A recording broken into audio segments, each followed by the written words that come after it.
More NBA draft coverage coming up right here at Locked On Rockets, but this time we navigate away from NCAA and we dive into the G League as we talk about the G League Ignites MarJon Beauchamp, Dyson Daniels, and Jaden Hardy, what their strengths and weaknesses are, how their games could potentially translate to the NBA level and with the Houston Rockets, coming up right here at Locked On Rockets.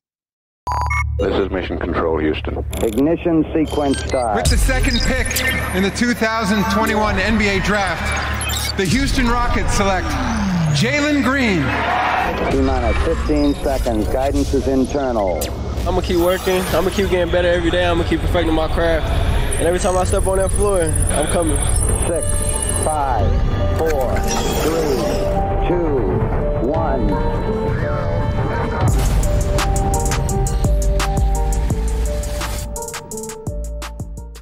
What's up, and welcome to another episode of Locked On Rockets, your daily podcast home for everything Houston Rockets basketball. As always, I'm your host, Jackson Gatlin, native Houstonian, and also host of Locked On NBA Mondays. Be sure to follow along on Twitter at JT Gatlin, the show, of course, at Locked On Rockets. Now, today's episode is brought to you by RockAuto.com. Amazing selection, reliably low prices, all the parts your car will ever need. Be sure to visit RockAuto.com and tell them that Locked On sent you. As always, thank you so much for making Locked On Rockets your first listen each and every day. Joining us now for more draft coverage, his continued draft coverage here at Locked On Rockets, is none other than Nathan Fogg, the founder of TNRockets.com. Be sure to check out the blog if you haven't done so yet. You can also follow Nathan for all of his great coverage and insight at Nathan Fogg1 on Twitter. That's 2 G's in Fogg. Nathan, how are you doing today? I'm good, man. I'm looking forward to talking some G League with you. Yeah, I'm ready for basketball. Yeah, we're switching it up a little bit here. We're moving away from the traditional prospects, I guess, and what we've been kind of scouting up to this point, and we're going to knock out the 3 G League prospects today: Dyson Daniels, Jaden Hardy, and MarJon Beauchamp. Which I got to say, MarJon Beauchamp's name is absolutely incredible. Just as far as just on the surface, I love his name. But before we dive into talking about these prospects, Nathan, I wanted to pick your brain a little bit, because I think one of the topics of kind of discussion and at times contention, within, Rockets Twitter and just within, NBA fandom is kind of the discourse between players who have chosen to go the G League route and opt to go that way versus the traditional collegiate route, and kind of the differences in those two pathways for a player to make it to the NBA. And then obviously you've got like the super non-traditional route where you play like overseas and you really like grind it out, like, a la Jay'Sean Tate. But, has your perspective changed at all given the successes or at times the struggles of Jalen Green and Jonathan Kuminga, 2 of the, previous G League Ignite players being brought into the NBA, and then now also scouting these 3 names that we just mentioned? Has your perception changed at all about development at the G League level and how that prepares players for the NBA? Not really. I think that the G League is it's a really good learning experience. First of all, it's good that players get better. It's a good thing in general. I think it's a good learning experience for kids to be playing against adults all the time. Basically, if you got an 18, 19-year-old, when you heard Jalen Green speak about his experience playing with even just Bobby Brown, who isn't like some decorated NBA player, unless you're a Houston Rocket fan, obviously. And then the experience of knowing their weaknesses really well. So in college, you can have weaknesses that don't really get exposed as much because you're so athletic or whatever. When you hear Jalen talk about the play baby, which they run, which was basically get Jalen Green into the post, which they'd run in practice to baby him. Obviously that's not reaped the reward yet because he's still very weak, but, he knew from a very early point that he would have to add weight, add muscle to his frame. I think the G League is a very guard heavy league. You can really rack up numbers. You only have to look at the scoring leaders now, like Mason Jones is averaging like nearly 30 points a game or whatever. And Mason Jones is a good player, but I don't think he's a sort of a scorer at the NBA level. I think he's more of a 3-and-D guard myself. But I think we're going to talk about 3 players today, 3 guard/wing players who none of them are lighting up the G League. But I think the G League is a place for a 22-year-old to just dominate when you're 18 and 19. And to be fair, MarJon Beauchamp, I think, is 20, nearly 21. It's not that. It's not. I think the defense is optional, but I think so. But I think when you're 22, like a second year player, you can dominate. But I don't think that an 18-year-old just kills it straight away, like Jaylen didn't. The thing with Jaylen is that he, by the end of the season in the G League, he really was killing it. It took him a while to figure it out. But if you look at his last 6 games or so, he had one game where he got 8 points. But other than that, he's basically averaging 25 points, and he got 30 points in the playoff game. So I think once you're down there for a long enough time, you figure it out. But no one's going to be down there long enough, basically, and other than Scooter Henderson, who's got 2 years there. So I basically just see it as a very interesting place, and I think it's good for NBA sets because it's more of an NBA team roster building type of thing, and you see less college. College they love high-low passing and double bigs, and it's really restricted, and obviously all the different nuances of why college is different. But in terms of just competitiveness, I don't necessarily value one so much higher than the other. Is the long-winded version of the answer. I should have given you in one sentence. No. I appreciate getting into the dialogue and getting into kind of some of the reasoning behind it. And I find that point very interesting. You bring up the fact that the G League is so guard dominant. And I do wonder, when or if we're ever going to see like a top tier, big decide to go the G League route, because we really haven't seen that to this point yet. And as you alluded to with the kind of play style and how it favors guards, I wonder if that does kind of skew the data a little bit to where even if there was, a prospect that decided to go the G League route that was a big, maybe he wouldn't be looked upon as favorably because it is so guard dominant. Yeah, I think you could probably, if you're a shooting big, you probably have a bit more leeway depending on the program you maybe had offers from in college. You might have more leeway in the G League to just get shots up.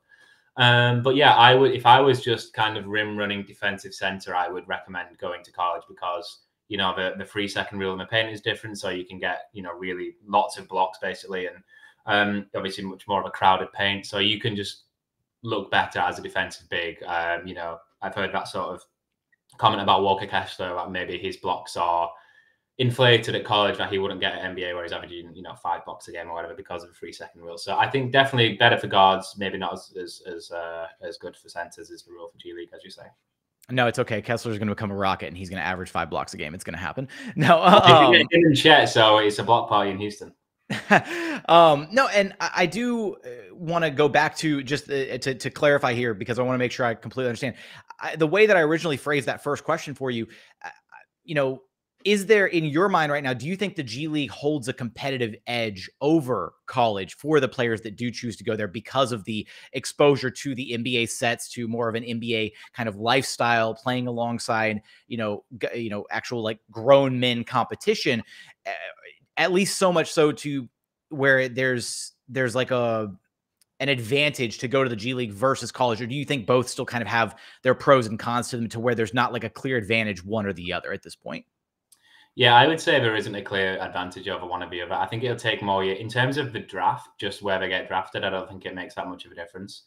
Whether in 5 years down the line, we'll need a lot longer to figure out whether it actually develops players better. But no, I wouldn't say there's a huge difference overall. I think it's just personal circumstance, to be honest.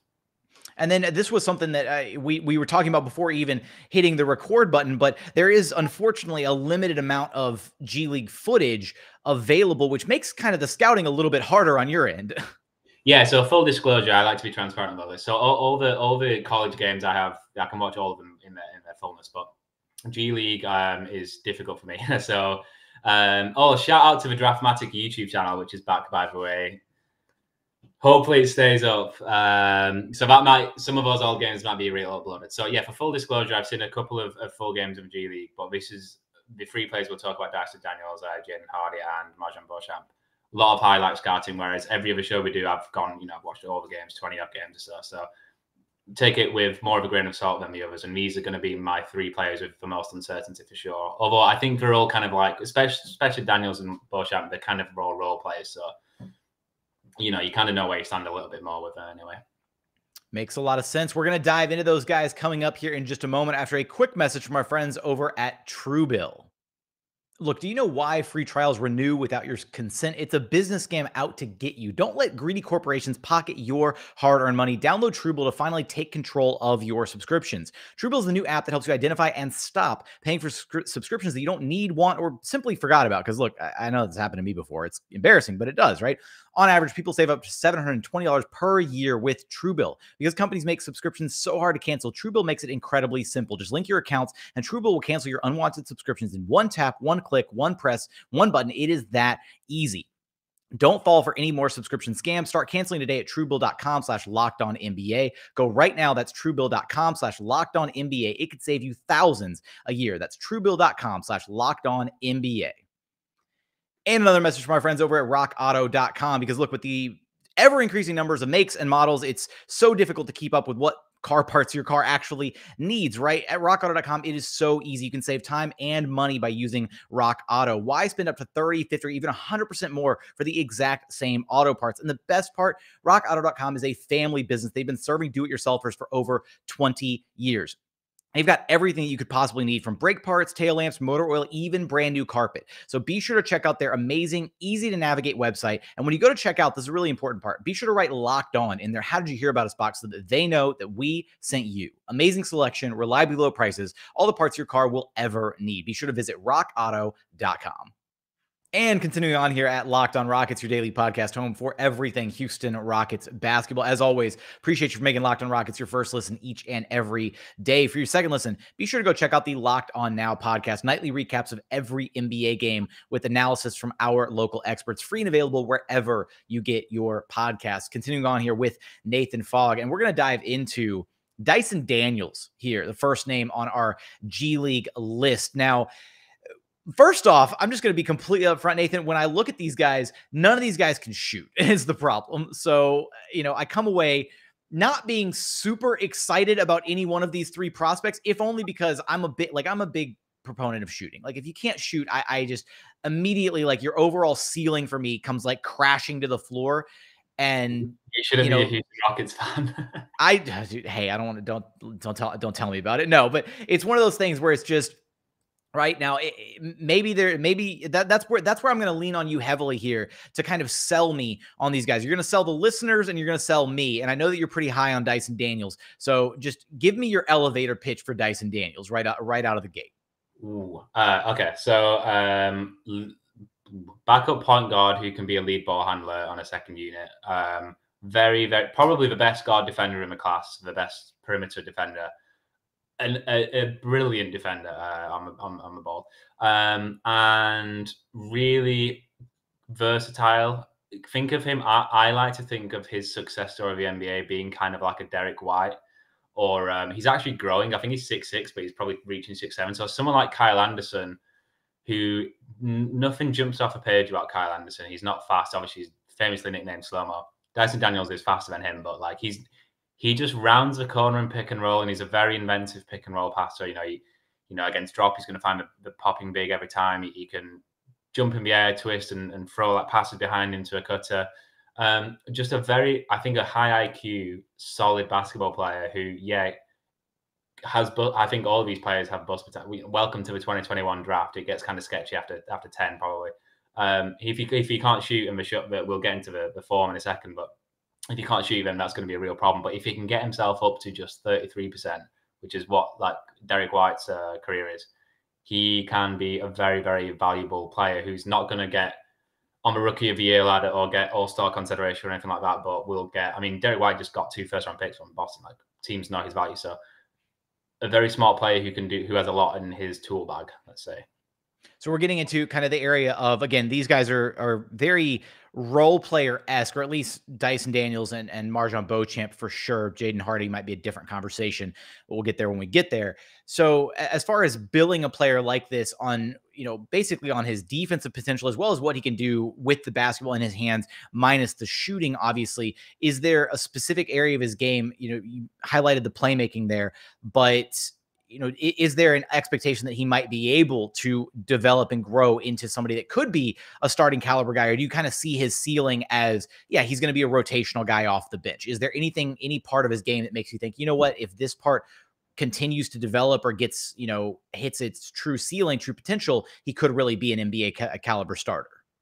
Well, I think if he can just get to an average or even just a slightly below average shooting, then he can be a starter for sure. Because what team doesn't want a scalable usage, happy to be a low usage player who's very, very, very good at defending the perimeter, who you could put next to Jalen Green, and he's going to guard the best guy every night. I mean, he's a bit skinny right now, like, welcome to Houston Rockets again. So it's going to take a couple of years before he's really like a force on that end. But his footwork is exceptional. I mean, a lot of people can defend angled drives from the side or stay attached on screen. I think the most difficult thing to do in defensively in the NBA is defend going backwards, kind of like right at the top of the key, where the ball handler has all the advantage because they're making over moves, they're going downhill, you're trying to track back while staying in front. Dyson Daniels can do that. And, I just tweeted out a clip today of he keeps his balance so well. And, there's some clips where the ball handler is going to a screen and then quickly turns and goes the other way to reject a screen. And that usually can throw the defender off guard a little bit. He's so in tune with the ball handler. He's like, you can see his knees, he's right in balance. You never get him committing one way or the other. And so many guard defenders are reacting to the ball handler because they obviously wait to see what they do. But there's something about, I don't know how he does it, whether he's looking at the feet, the eyes, his hands. He's like lockstep in rhythm with a ball handler, which is a very rare ability. So I think he's going to be a brilliant defender in the NBA. And he's got a lot offensively as well. He's a very capable and secure ball handler. I think he just plays at his own pace. He's never rushed, which I think like Houston could really use. Like he's someone who, if the other team goes on a 6-0 run or whatever, he's just going to settle everything down and kind of stir the drink, and he's going to just get a good play. And he also has he has actually an incredible floater. Like his shot floater it's just beautiful. So he has a lot of stuff to like about him. It's just the shot, and the shot is really kind of awful. It's a really ugly form. So what he does is if it's a set shot and he's got time to think about it, it's quite bad. So he brings it really close to his chest like a two-hand, and he kind of goes up two hands. And I'm not a mechanics guy, and even I know it's bad. But when you see some cause for optimism is when you see him get the ball under pressure. If he catches it high and it just has to go up, it looks a lot more fluid. So I think there's something to work there, which gives me, Sam Vecini, I saw had him on his mock draft like 11th. I don't think that's a huge stretch for him. I think it would be in a stronger draft, but I think 11th, I'm probably going to have him somewhere between 11 and 14, let's say. I think there's a lot to work with for him.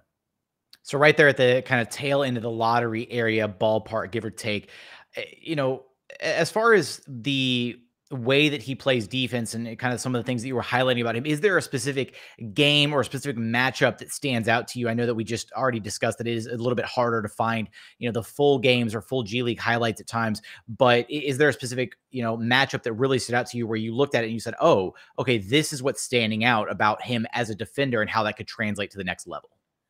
Well, the thing is, as we were saying, with the G League, it's all guard play, so he stands out kind of every game, to be honest. I think it was he played the South Bay Lakers twice back-to-back. No, it was the Clippers. He played the Clippers twice back-to-back. That's, if you want to capture condensed games, those are good sort of highlights for his defensive ability. Yeah, it's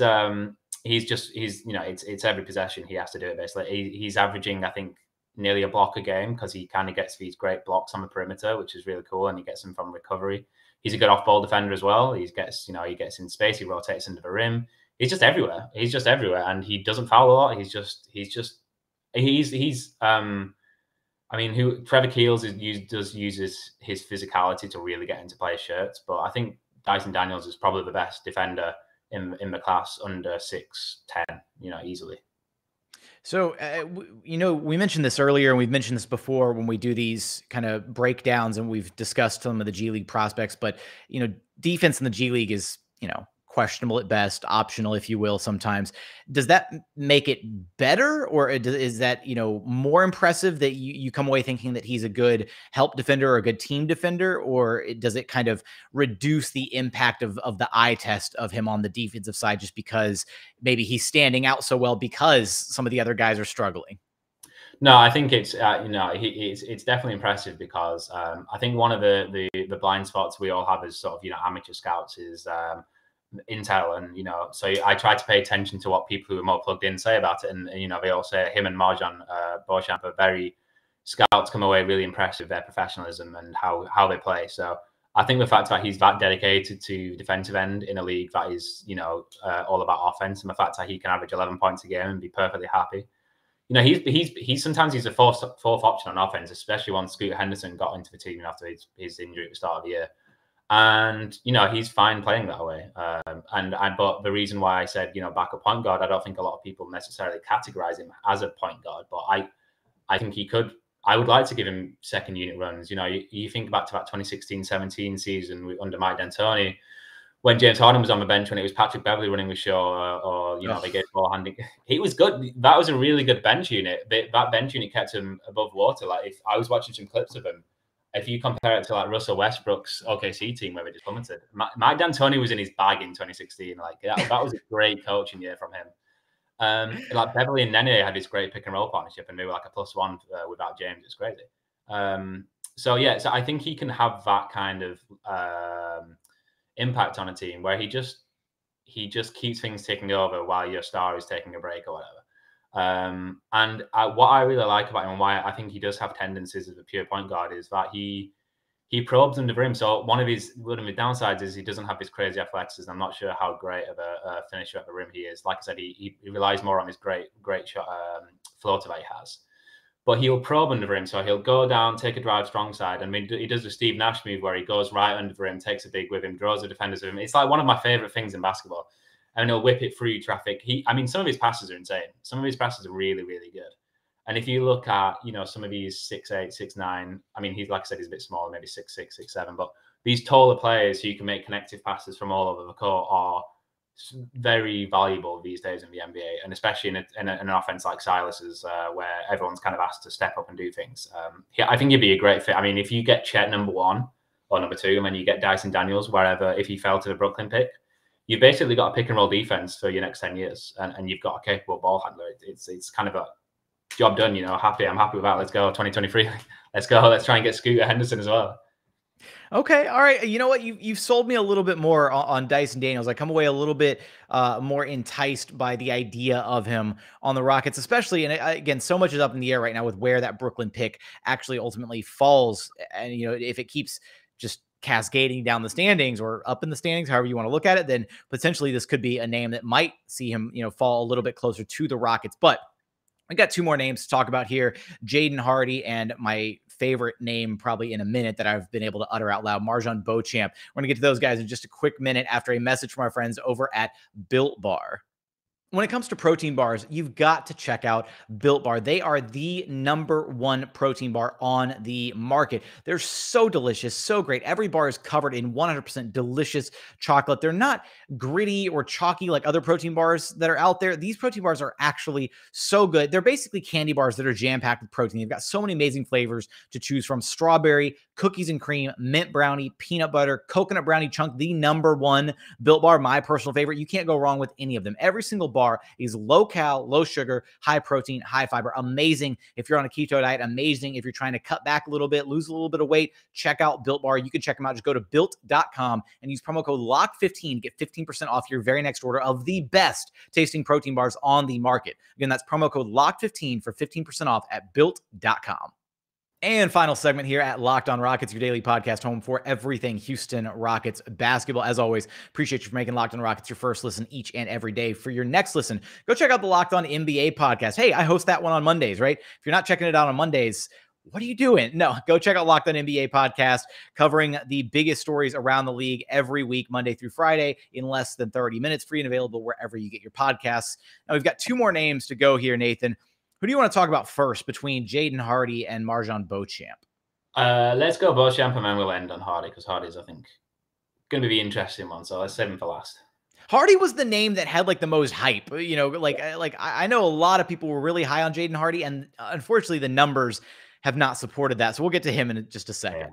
Yeah. Let's go with MarJon Beauchamp. Now with him, again, I already alluded to this earlier, but the shooting is just not there for any of these guys currently. But with Beauchamp is there, and I unfortunately with Beauchamp, I haven't seen a whole lot of film on him, so I need you to really walk me through this one.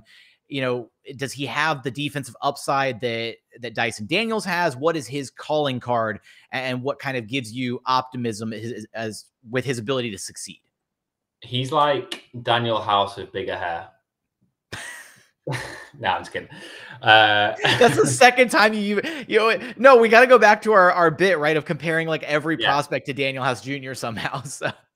Well, he's not. So he's an off-ball wing, so similar to House, but he's actually averaging 15 points in the G League, more than Dyson Daniels, even though he's probably got a lower usage. He gets most of his points from cutting, and he's really good off screens. And he's one of these players who just you look up and he's got 10 points and you don't know how. He just kind of finds spaces. He gets into the heart of the defense. He gets he flashes middle, it's top of the paint, and he just. How much of that translates to the league is always a worry for me in college and in G League. It's kind of like the Kendall Brown talk we had. But he's athletic and he's long and he's got the wingspan. And I think any 3-and-D player, theoretical 3-and-D player, usually goes 16, 17, 18. And in this draft where there's kind of not many of those, even just archetypes, never mind whether the skill's there. That's why he's kind of picked as a potential very late lottery pick. But I still think, and to clarify, all these players, we're talking strictly with a Brooklyn pick. None of these are in the range of Houston's pick, their own pick.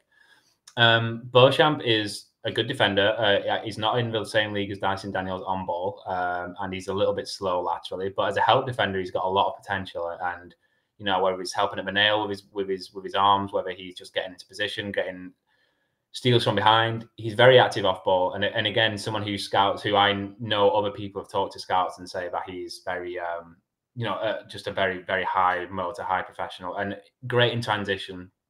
Up and down the court, would help Houston immensely in transition. Just does the little things. You think of him like a Josh Hart, one of these players, Larry Nance, just these players who just fill the gaps and just do little things. You're not going to come away saying, wow, Houston got MarJon Beauchamp in the draft, let's go. But he could definitely be a really solid player for you down the line. And actually, even just increasing your sort of floor and your levels of play in your first year, which I think would be really vital for Houston going forward. So high motor, high athleticism, just a guy who can get out in transition, who can defend, who's going to do the little stuff. So basically almost your prototypical like energy bunny guy off the bench, right? Inject him in. He's going to wreak a little bit of havoc. He's going to get out. He's going to get some easy points. And you're going to look up at the scoreboard and wonder how he has 12 points at halftime when he's not a focal point of the offense realistically, right? Yeah, I mean, remember last year, just after when James left, and they were throwing out these bench units with Jae'Sean Tate at the 5. And no, sorry, when we had James Harden, so we were somewhat of a competent team, so that 11 and 10 start.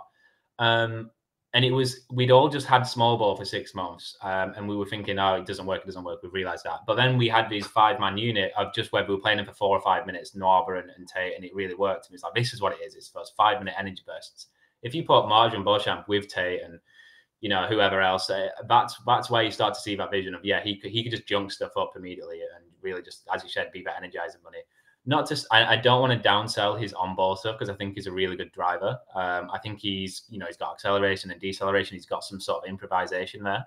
I don't think it's a huge thing to be a 20-point scorer in the NBA. He does have driving ability. He's someone who could attack a closeout for sure, or attack a warped defense and probably play in the sort of 5-out system that Silas likes. So he does have some shot creation too, and he's a good finisher of rim. I think he's shooting about 58% on 2-pointers. Most of those are at the rim. It's just a 3-point shot again, and all of these players tie into each other because if you've got 2 bad 3-point shooters, all your spacing's junked up. So they're all kind of bringing each other down in a sense. But yeah, the 3-point shot's not there, and that's why he's not top 10, top 12 pick. But once you get to Brooklyn, whether it's going to be 18, 19, 20, he's definitely also someone that you're probably going to see on mock drafts a lot in that range.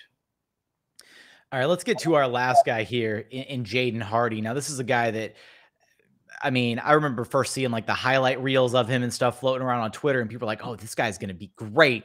And he's got like the makings of like just, bona fide bucket getter, very Cam Thomas-esque, I think, a little bit, in just like he's going to go out and absolutely score the basketball, but the efficiency is not there. And I do think that there's something to be said for guys who are straight bucket getters who, if they can, kind of revamp their like decision-making shot selection, all of that at the NBA level, there's something to be said for the ability to just go get your own shot, right? Like no matter what. And I think that with Jaden Hardy, he absolutely has that skill, that trait. And that is something that can translate at the next level and can be really, really good as like a 6-man guy or just a scoring punch off the bench, what have you. And that's kind of what I look at Jaden Hardy right now as, is he's like that bona fide, just come off the bench, get you some buckets really quick. I don't know if he's going to be like a long-term NBA starter, at least like not right now. Like the hype is lessened for me when it comes to Jaden Hardy for sure.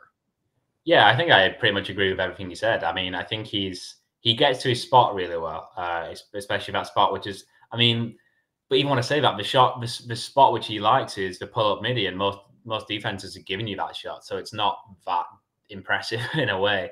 It's a win for the defense when he does it. I mean, watching him is like, you want to bang your head against the wall. The decision making is awful, and then Scoot Henderson will come in and just be insane. Like, Scoot Henderson's the best prospect in the world, and then you have to watch Jaden Hardy hoist up these shots. And I've thought about him a lot and tried to figure him out, because I think he's obviously got this potential to kind of make everyone look silly if he just becomes this great elite guard. But the thing is, there's just so many downsides. It's like, okay, so he shoots 43% from 2 because he takes these bad pull-ups. That's really bad. He's also not that great of a rim either. I mean, he doesn't have much lift at all. I think he's got a good I think he can absorb contact a bit. He's got a big body. He's got a good frame. But he's actually got a really disappointing burst of the rim. He's not a high leaper at all. And that really drags him down in his finishing. His finishing is really, really poor over him. So it's just kind of all these 4 levels of scoring he's like really bad at. And that's just hard to really convince yourself. I think NBA fans and on Twitter, it's kind of this obsession of the bag. If you've got a bag, and Jaden Hardy's definitely got those skills. But and I fell for that with Killian Hayes as well in his draft cycle, and that's why a lot of people had him top 5. Obviously, Kevin O'Connor famous had him first, and he's really not figured it out. And I think Jaden Hardy's struggling to get separation in the G League. He's struggling to get separation in the Rising Stars game, which is all about just score. So I just don't ever see him being this, or he's suddenly going to figure it out. He doesn't have the athleticism, and it doesn't look like it at the rim, certainly. He's not like he's hiding in plain sight type of thing. Yes, I'm sure the shot will improve, and he's a 76% free throw shooter in G League. That's decent. It's not amazing, but it's not terrible. Those players usually I'm sure he can become an average 3-point shooter because the form looks fine on catch and shoot, but I just don't think there's enough there overall for me to really buy into him as he's going to make me look, oh, he's so good. We're going to be looking back at him as he should have been a top 7 pick, because it's just nothing really stands out. He's a good playmaker. I think Dyson Daniels is a better playmaker. Dyson Daniels is a way better defender. Jaden Hardy is one of these defense optional players who's really I'm giving up that word. Maddeningly, there we go. Maddeningly inconsistent. And it's like, you're not good enough on offense to be that inconsistent on defense, because you've got the frame, and when you really try, you're okay, but you're not good enough on offense to play like that defensively. So yeah, Hardy is a very frustrating player to watch, because sometimes you see the skill, but I've kind of come down on the side of the skill's not even that high, even in the flashes, for me to think, I'm going to have him in the 20s, I'm presuming, to be honest. And I think he would be horrendous fit with Jalen Green, so Houston should stay well away.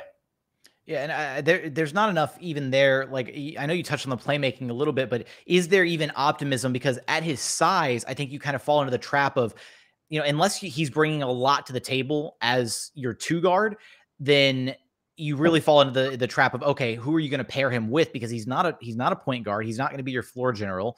And if you're trotting out a backcourt with 2, largely undersized guards, then that can lead to some punishment on the other end for sure. And there's already not a whole lot of confidence on his ability on the defensive side of the basketball. So it feels like there's just not a lot to write home about with Jaden Hardy, unfortunately, at this point. He's got the shot, like the bucket getter skill, or like he's got the bag, quote unquote, because he's got the flashy handle. He can get to his spots.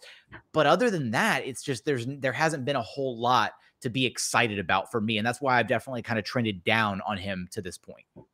Yeah, I mean, he definitely still has his believers. So, again, another caveat that I don't watch like high school stuff. So, and I don't even think he played the year before. So he's not played in a couple of years, but obviously he was a 5-star recruit and all this. So he has his pedigree from going back. So, 24 games he's played, or 26 games. We can't bury the guy just off that.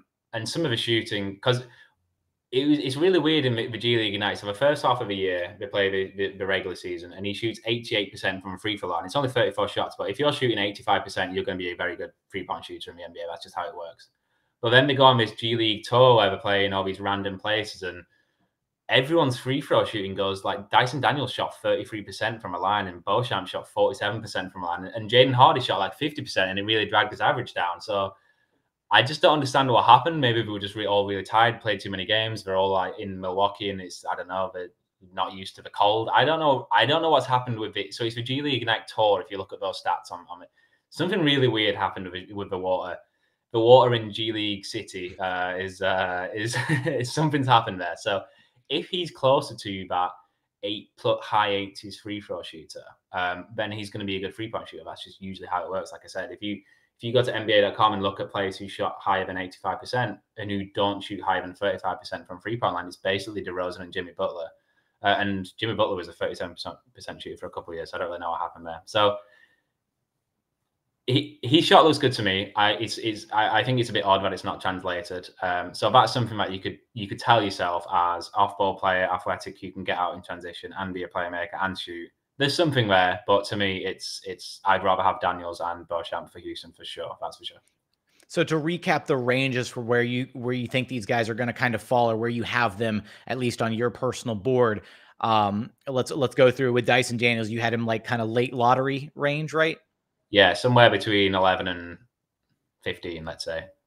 Okay, and then with MarJon Beauchamp, a little bit after that. Yeah, I think he'll be on the board with the Brooklyn pick. I think depending on what happens in the next couple of months, I think he'll be 15 to 20. Okay, and Jayden Hardy rounding out the end somewhere 20 to into the first round ballpark. I would have him there, but I think I wouldn't be surprised if someone takes a swing on him. You know, we've seen some players go 10, you know, that you're really surprised at. So I wouldn't be shocked if he's the first off the board in the G League. But I also would, I would have him in the 20s somewhere. Okay. All right. So there we go. We've got our 3 G League Ignite players in the books. Nathan, always a pleasure to have you on the show. Go ahead and let our listeners know where to track you down at. Nathan Fogg 1 on Twitter, and then Tian Rockets is a blog where I'm actually doing a lot more stuff with you now than I don't have time to write anymore. So just stay tuned to Locked on Rockets, I suppose. This is my life now, watching prospects and going on here every couple of weeks. Well, hey, I enjoy it. I enjoy these conversations. I learn more every time we're able to sit down and have these conversations. Hopefully the listeners feel the same. Nathan, always a pleasure to have you on the program. Thanks, man. Speak soon. All right, that's going to do it for today's episode covering the 3 G League Ignite prospects. Which one are you most interested in? Is it Jaden Hardy? Is it Dyson Daniels? Is it MarJon Beauchamp? Let us know in the comments on the YouTube channel. If you haven't done so yet, please consider subscribing wherever you listen to your podcasts, Apple, Spotify, Google, brand new Odyssey app, free and available on all platforms. Also, already mentioned it, be sure to check out the YouTube channel, like, comment, subscribe. Well, go to YouTube first, search Locked on Rockets, then like, comment, subscribe, all that good stuff. But as always, thank you so much for watching. Thank you so much for listening. And we look forward to having you back right here at Locked on Rockets, your daily podcast home for everything Houston Rockets basketball.